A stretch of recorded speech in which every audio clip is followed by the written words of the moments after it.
What's up, everybody? Good evening, good afternoon, good morning, good night. This is Gina Ifoe, the one and only African superstar, bringing you another live stream.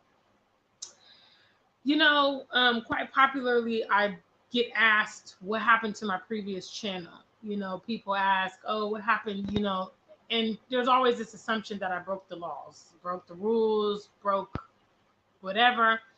And I want to talk about why my channel was taken away and why this subject is particularly, threatening to the powers that be. So I first want to start out by shouting out the customers at AfricanSuperstar.com. Big shout outs to you guys. I want to take a moment to acknowledge two individuals in particular, Mr. Damon Reed of Columbus, Ohio, and My Black Yard.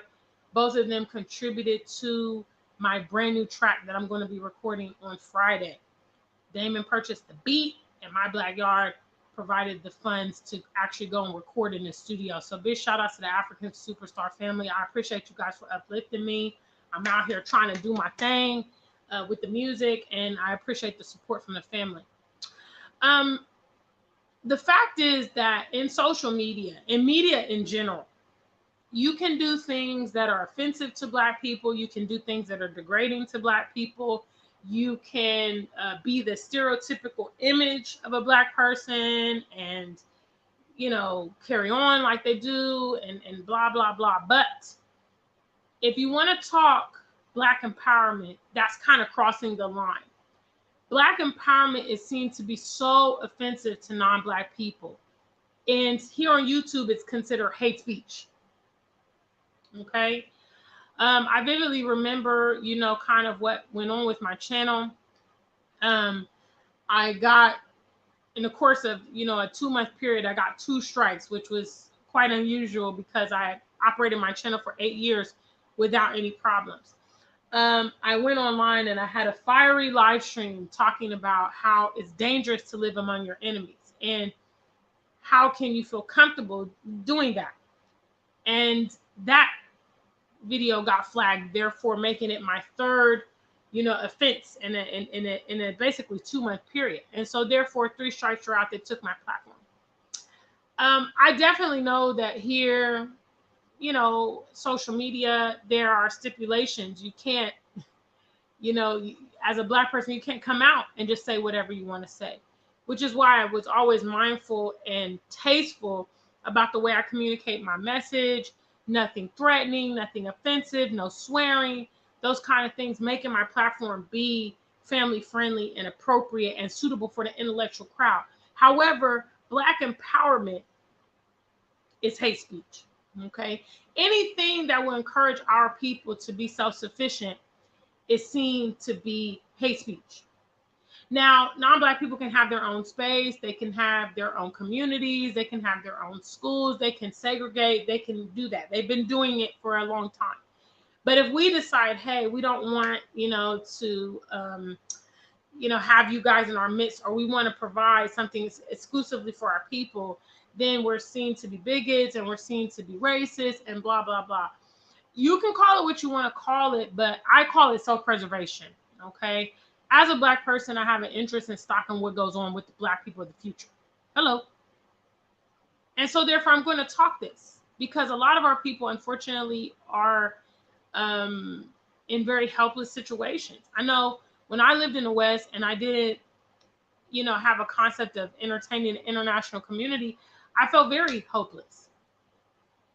I felt like nothing I was going to do was going to have an impact. I could spend, more years of my life doing this or doing that, but I knew definitively this is not going to alleviate the problems that I'm facing, which means in a nutshell, these options that those of us that talk about it, those of us that choose to talk about it, are so threatening to the powers that be. They don't want this to get out. Okay.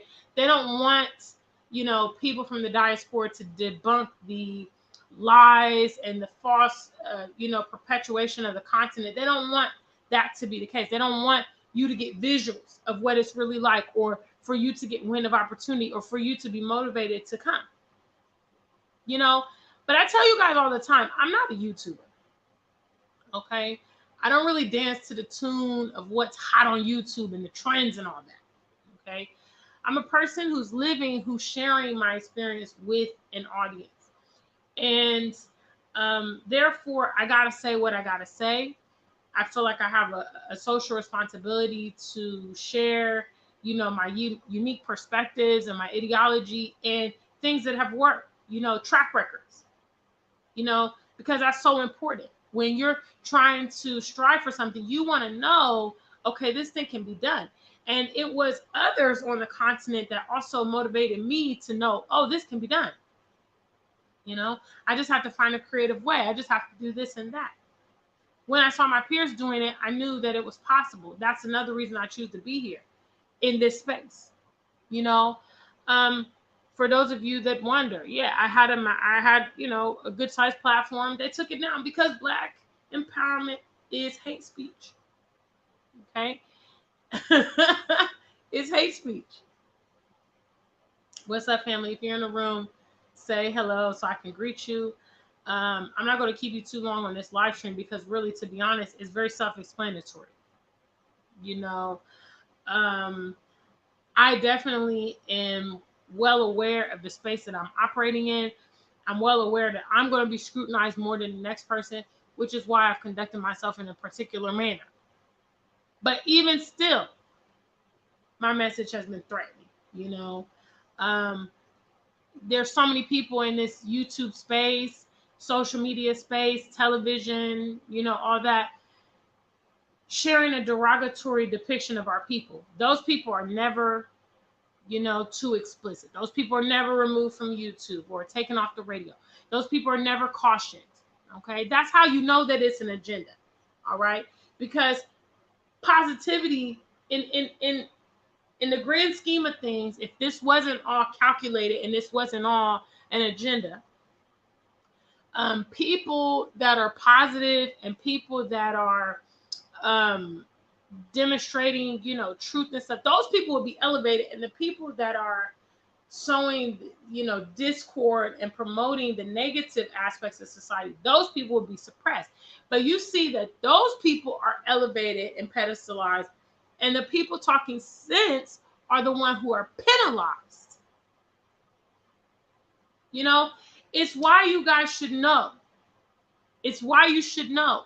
When we come here and we talk these messages to you guys, that's a call to action on your part. We're taking a lot of associated risk to come out here and communicate this to you, to share the content, to share footage and all this stuff. We're not making it up. And I would say those of us that choose, this path, we know that there are some associated costs with it, that we might suffer, that we might be punished, that we might be penalized, that we might lose customers or lose income or whatever, or lose our platforms. We know it's associated costs of this message. People have been getting reprimanded for centuries whenever they say, hey, we can be self-sufficient, we can do it for ourselves. Let's go back to the continent. Let's do this, let's do that. Those people are penalized because their message is truth. Their message is truth. Why shouldn't Black people be empowered? Why is that a threat? Why shouldn't Black people in the world want to go to the continent? It's a beautiful place. Why shouldn't they? Why is it okay for non-Black people to travel the world without any problems? But when we decide, yeah, you know what, I've had enough, I want to go elsewhere, then everybody's concerned. It's an oxymoron, really. And if I were you guys, I would not pay attention to it. One of the things that always had me curious about the continent was how freely foreigners travel here. White people will come to the continent, go backpacking, go on safaris. You have Chinese people here enterprising. You have Lebanese people enterprising.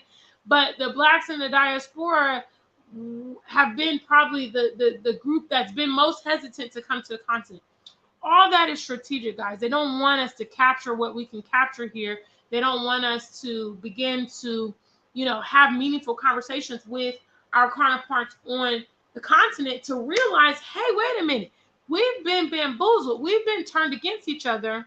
You know, we here on the continent have been thinking this way, and those of you guys out in the West have been thinking this way, and this has prevented us from coming together and creating a bomb. Big shout outs to Jackie mentioning our mission statement: strategy, maturity, and patience. You see, so you got to know, all right, Black empowerment is hate speech to them. Okay, anything, you know, proactive, you know, it's not what they want. What's up? Demende says, a lot of people globally don't know Africa is an option. It's true. You know, you literally grow up in the West, never seen anything meaningful about the continent, never seen the landscape. You know, some of you guys are nature people. There's amazing, amazing scenery here on the continent. Waterfalls and world wonders. And, you know, there's a pink lake in Senegal.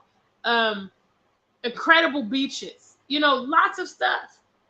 You know, mountains, whatever. If you're one of those wilderness people, you like hikes and, you know, you like jungles, you know, and all that kind of stuff, kind of virgin lands, you can get all those aspects here. Okay, if you're a party girl or a party guy, you like big cities, you like big clubs, okay, you like good music. Hello, continent. Food, you know, maybe you're a foodie. There's such a variety of food all across the continent. But these are things that would make the continent appetizing, you see. And again, it's all strategic. It's all strategic, guys. None of this stuff is a coincidence that it's been happening. So when you ask yourself the question about, why haven't I seen this? Why haven't I seen that? Why didn't I know? It's on purpose. Hello. And that's why people like me are enemies of the state, because Black empowerment, you know, the promotion of the continent is hate speech. It's not what they want us to be telling each other. It's not what they want us to be exercising. Let's face it, if, for instance, the non-Black Americans or the non-Black British, if they really wanted us out of their lands, you know, they could have been resolved it. Okay, they're notorious for deporting people, you know, imprisoning people, doing all kind of stuff. That is the fact. They don't really want us to leave. They just want us to be in their environment so they can take advantage and abuse us. Okay, because, for instance, they don't like the Middle East. They put a lot of safeguards to prevent those Middle Eastern people from migrating, all that kind of stuff. You know, they have embargoes on Cuba. Now they're having restrictions on Russia. Okay, so that means if they really want to limit certain persons from getting in their environments, they certainly can. And that's how you know they want you there. They want you there. They want you helpless. Okay, so that you're going to be at their leisure. Okay, you're going to be doing whatever they want you to do. It's not about your quality of life. It's not about your family. It's not about your freedom. Okay, it's not about your generational wealth. You are a pawn in their game. That's it. Okay, if you decide, hey, I deserve a good quality life, I deserve the same things they have, I deserve the ability to do the same things they have, it's a problem. Okay, and so this, in essence, in a nutshell, is why my previous platform got shut down. Because, I mean, y'all know, some of y'all that was with me, y'all know I used to go hard. I used to go hard on them sometimes, you know, in a tasteful way, but still. And that's why also I need to be on a continent. You know, I need to be in an environment where, you know, I feel safe and I blend in and all that. Because being out there and talking this message is surely like a death threat. Okay. And a lot of, you know, some of you guys will consider yourself radicals and freedom fighters. I mean, it's an oxymoron for you to be trying to survive in that environment. They will smother you. They have smothered so many others like you in that environment. You know, if that's your message, you got to practice what you preach, because if your message is freedom, there is no better option in the continent. Period.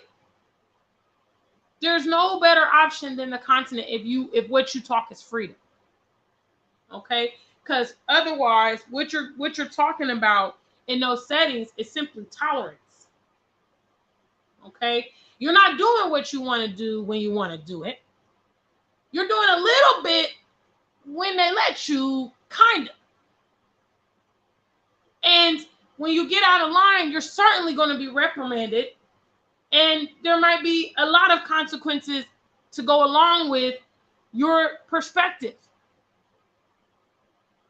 Black empowerment is hate speech, guys.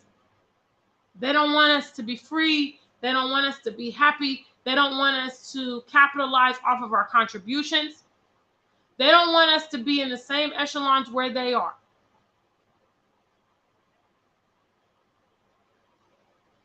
You know? And that's that.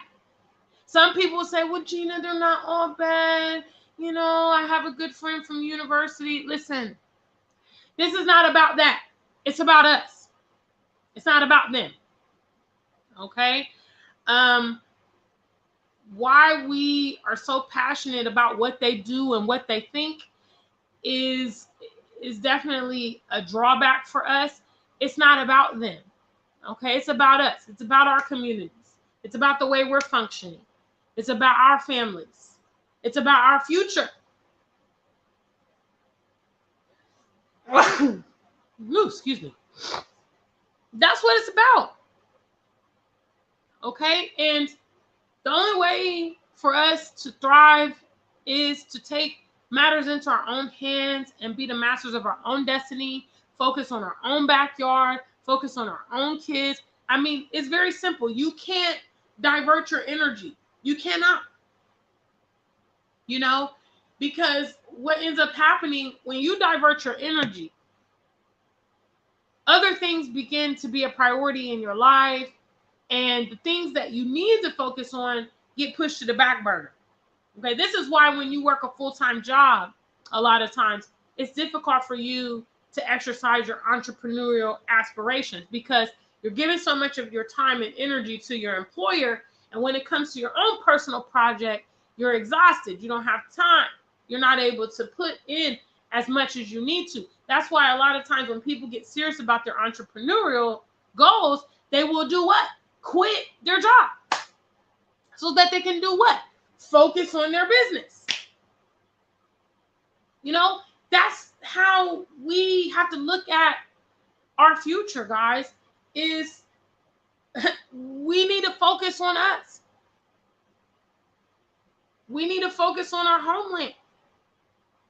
You know, we need to take strategic measures to position ourselves. That's what it is.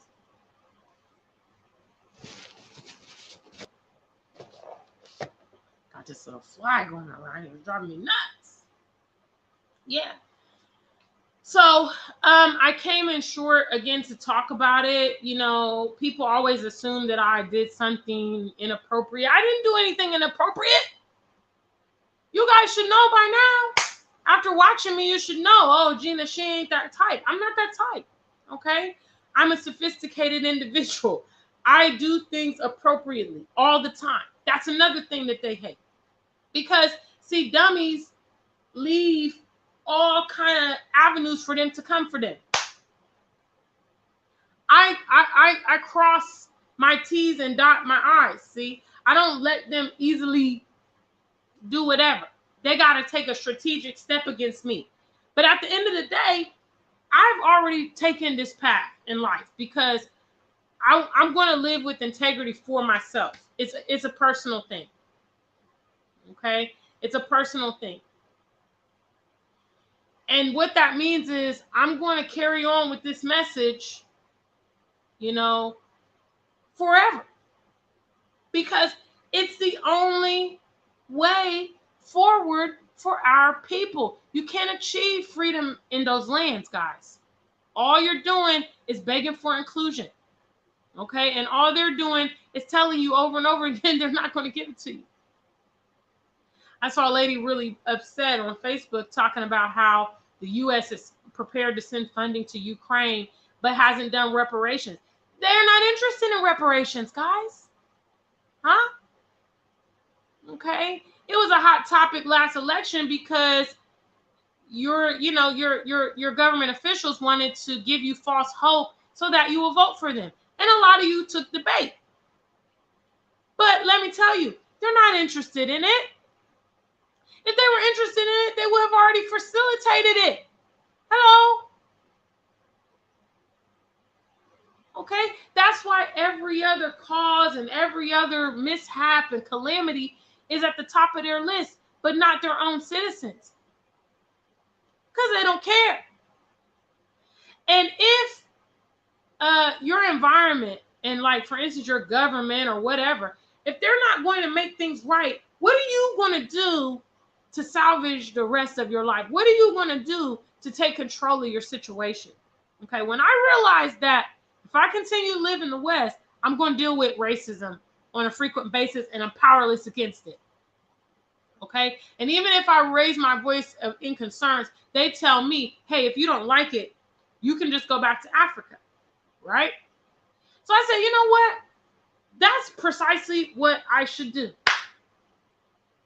Because I hate racism and I don't want to put up with it, and I need to go to the place where I'm not going to deal with it.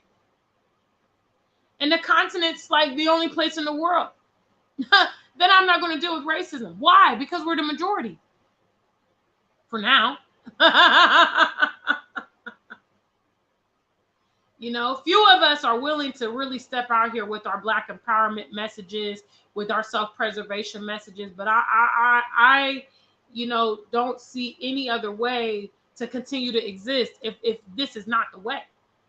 You know, so for me, it is what it is. You know, will this be the last time they reprimand me for talking this way? Probably not. I mean, it's part of the journey. You know, did they let any other freedom fighter talk freely?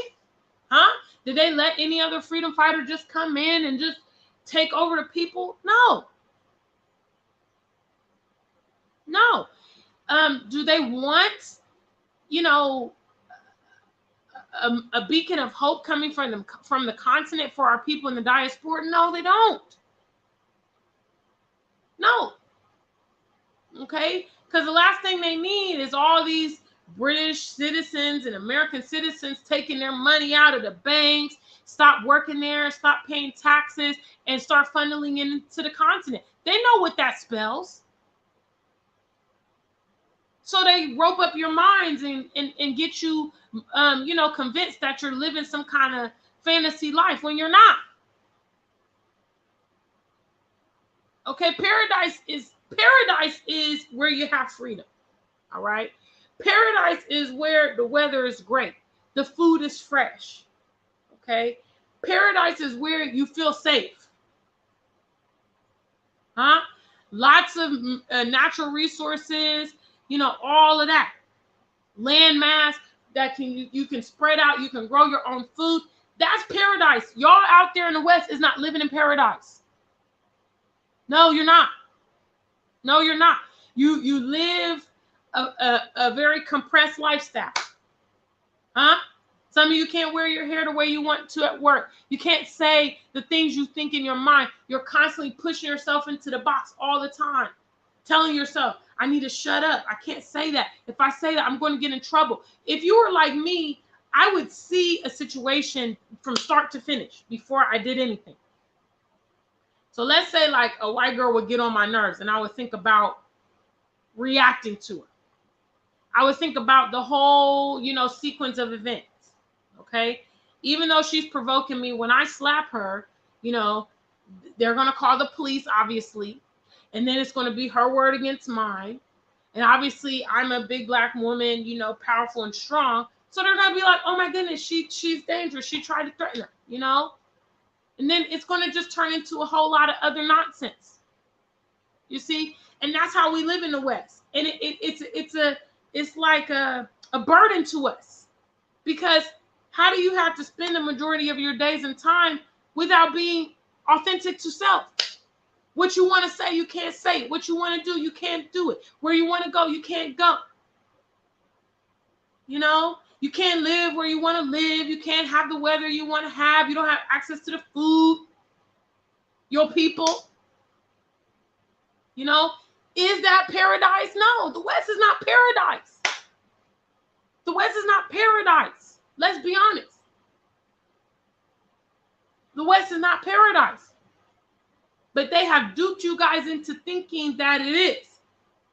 And I mean, honestly, it's a brilliant ideology. It's a brilliant ideology. Okay, let's convince these people that are living in paradise that it's not paradise and that somewhere else is paradise. Get these people to leave their lands and go elsewhere, and then we're going to come and occupy their lands. Because in a nutshell, that's kind of what goes on. You have African migrants so eager to leave, they leave. Okay, and then you have foreigners coming and enjoying the continent, doing all the things that, you know, the diaspora and migrants could be doing for themselves. But guess what? When you get out to the West, then what? You get caught up in the system. Huh? Now you can't even go home. Now you can't even get out. Does that sound like paradise to you? Is that freedom to you? You know, I live here in Ghana. I travel often. I decide what I want to do, how I want to do it, when I want to do it. Okay? That's freedom. Okay, that's freedom. Not my schedule's dictated for me, or I go to my job and say, hey, I need these days off, and they say, yeah, Gina, I'm sorry, we can't.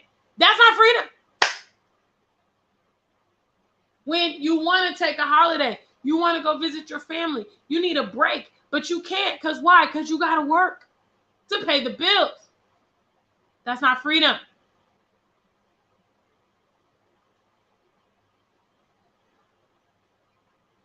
Okay? The West is not paradise. You know, I think I might elaborate on another live stream at a later date, but the West is not paradise. We need to first be very honest about that. Okay, I listed all the attributes of what paradise would be like, what a paradise situation is reminiscent of, and you ain't getting it in the West, family. Please make sure you like the stream, guys. Don't forget you can support the stream. S.A. Smith says, I did not realize how mentally oppressed we are in the States until you realize how little support you get when you are outraged at your situation. Absolutely. Absolutely. People will be like, oh, you know how it is. Or my favorite is when Black people try to justify. So something crazy goes on and they say, well, you know, she was doing this and he was doing that. If they weren't doing that, they wouldn't have got this outcome. Hello, guys. Not paradise and not freedom. All right. And that's why my platform, my message is like public enemy number one, because Black empowerment is considered hate speech. Okay. And if you think about it logically, you would think to yourself, why wouldn't people want others to be self-sufficient, to be independent, to be happy? Basically, guys, in a nutshell, they don't want us to flourish. Okay. These components I'm talking about lead to generational wealth. Okay. They don't want us having generational wealth. Matter of fact, they want us to be diminished by population control. They just want us to gradually fall away, you know, and that is why my message is threatening, you know, in other words. So big shout outs to you guys. Thank you so much, everybody who came in tonight. I wanted to just talk about this, you know, because no, I didn't do anything wrong. I didn't do anything wrong. All I did was stay Black and true. All right. That's all I can do. But the message that I have, you know, it's not entertaining. I'm not a comedian. I'm not aloof. People with entertainment platforms get more views and stuff like that. It's just a fact. If I was doing makeup tutorials, I have a very basic makeup routine, so makeup tutorials don't work for me. If I was doing hair, I go to the salon to get my hair done. If I was doing celebrity gossip, if I was male bashing black men, if I was shaking my ass like Cardi B, I'll grow a big ass platform. I'll be making loads of money. They pay you to sell out. Yeah, they pay you. They pay you to sell out. But I can't be bought like that. I'm not that type. I want to just be true. I just want to be true is all I want to do. That's it. And thank God there's so many of our people that's willing to sell out for money. They shouldn't even be worried about me, but yet and still they are though. Because all them other platforms I just mentioned, shucking and jiving, their platforms are growing huge. And my platform's on, struggle life, basically. But it is what it is. And the thing is about real integrity and stuff like that is like, it's for yourself. I am very proud of the woman that I am. I'm very proud of being unapologetic. I'm very proud of achieving my goals without kissing the ass. You know what I mean? Everything that they have thrown at me so far, I've been able to bounce back and overcome. So at the end of the day, so what? So what? They don't like Black empowerment. I'm not going to stop. They don't want, us to enterprise on the continent. So what? I'm not going to stop. Are you going to stop? Huh? They promote everything but Black love. Are you gonna give in to that? Huh? They teach inclusion, although inclusion don't work for our people. Are you gonna buy it? I'm walking my own path. I'm going my own way. And that's why I love the continent. And that's why I promote the continent to other people like me, because we are not about to bow down. We're not about to kiss the ass. We're not going to do it. Okay? We'll suffer. We'll take our losses, whatever it may be, all just to stay Black and true. Period. Period.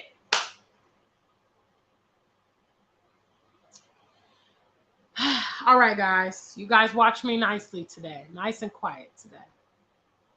Big shout out to Isaac Lynn. I see you.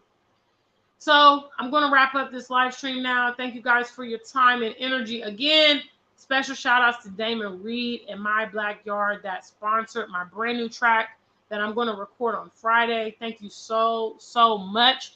We're able to do so much when we put our heads together. And I'm not going to ever forget those of you that have supported me during, my escalation to stardom. Because things are picking up pretty quickly here in Ghana. So I think that if I can keep with this momentum, something certainly is going to come out of it, And after all, I'm taking time and making quality music, So anyway, until we meet again, stay Black and true. If you ain't Black, just stay true.